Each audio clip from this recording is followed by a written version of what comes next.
Boa noite. Iremos começar a nossa segunda aula da segunda licenciatura de Pedagogia do campus da Uninter de Juara, né? Meu RU 3312738. Sou aluno de Pedagogia. Minha orientadora Maria de Fátima da Silva.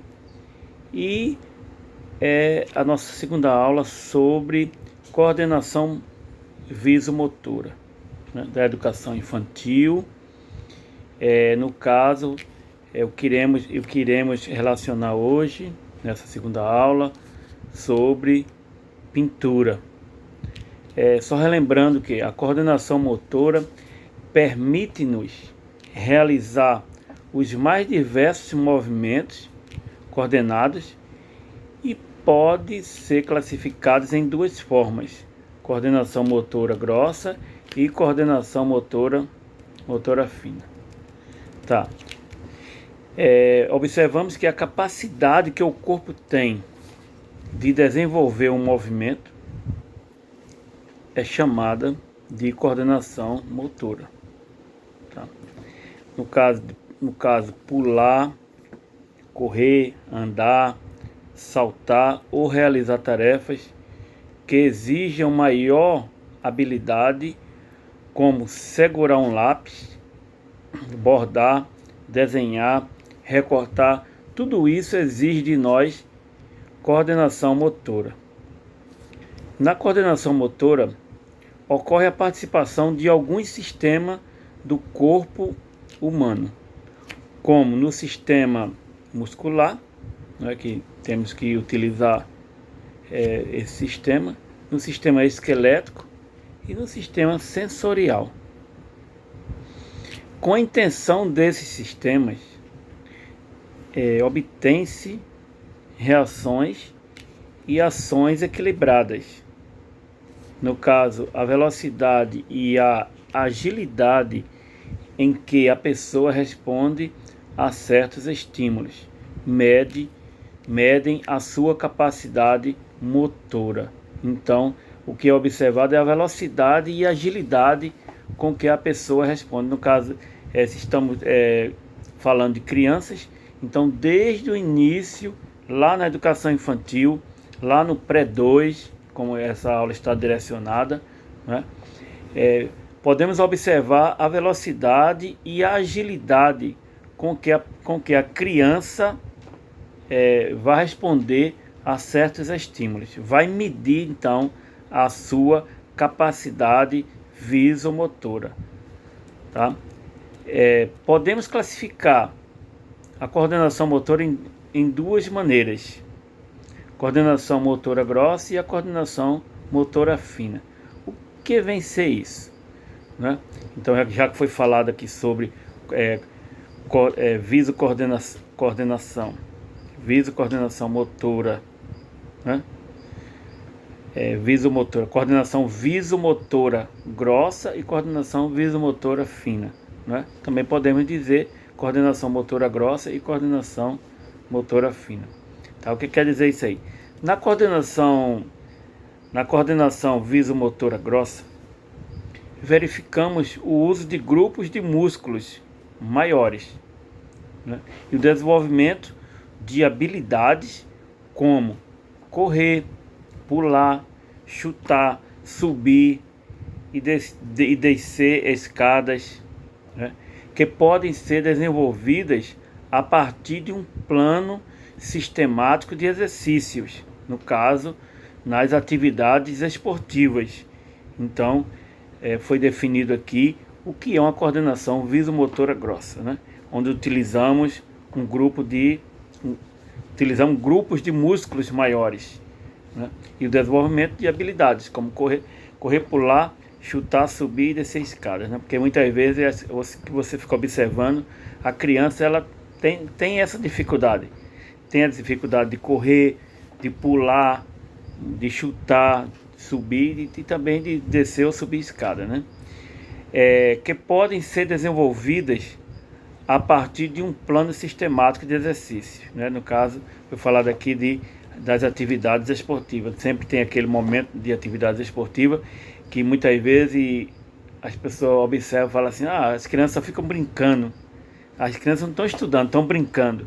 Mas é nesse brincar, nessas atividades esportivas, é que a criança ela vai aprender, né? Ela vai se desenvolver, vai desenvolver suas habilidades. Quando se tem déficit nessas habilidades, verificamos dificuldades por parte principalmente de crianças em praticar atividades esportivas, o que acaba causando baixa autoestima. Então, se vai causar baixa autoestima, a criança vai ter dificuldade de aprendizagem nas outras disciplinas, porque no caso, vamos supor que isso aí seja uma aula de educação física, né?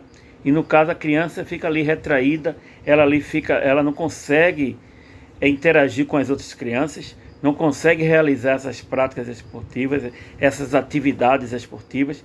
Aí o que acontece? A sua autoestima vai ficar baixa e ela vai ficar desestimulada a aprender, tá? Então aqui foi citado aqui sobre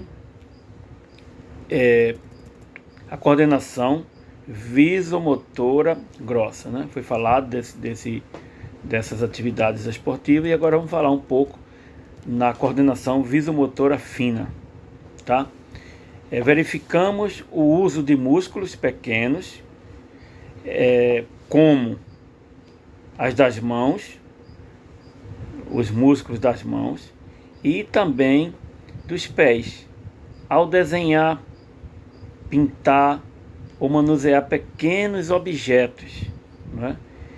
A criança realiza movimentos mais precisos, delicados e desenvolve habilidades que acompanharão por toda a vida. Então, se a criança ela desenvolve aí ao desenhar, pintar ou manusear pequenos objetos com aquela delicadeza, com aquele cuidado, com aquele capricho, não é? Então ela desenvolve habilidades que acompanharão por toda a sua vida, não é? Porque no caso ali é a base que ela está desenvolvendo sua coordenação visomotora fina, utilizando os seus pequenos, utilizando os músculos pequenos, no caso, né, que foi citado aqui, como os das mãos e o dos pés, tá?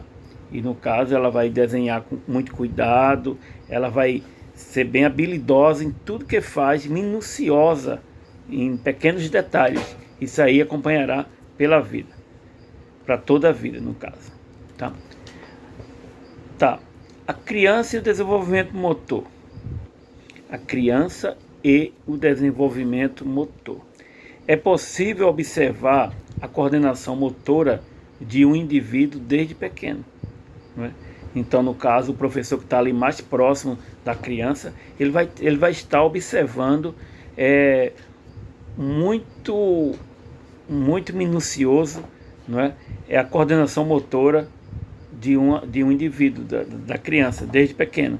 A criança responde aos estímulos de várias formas e cabe ao professor, nas primeiras séries, trabalhar a motricidade da criança.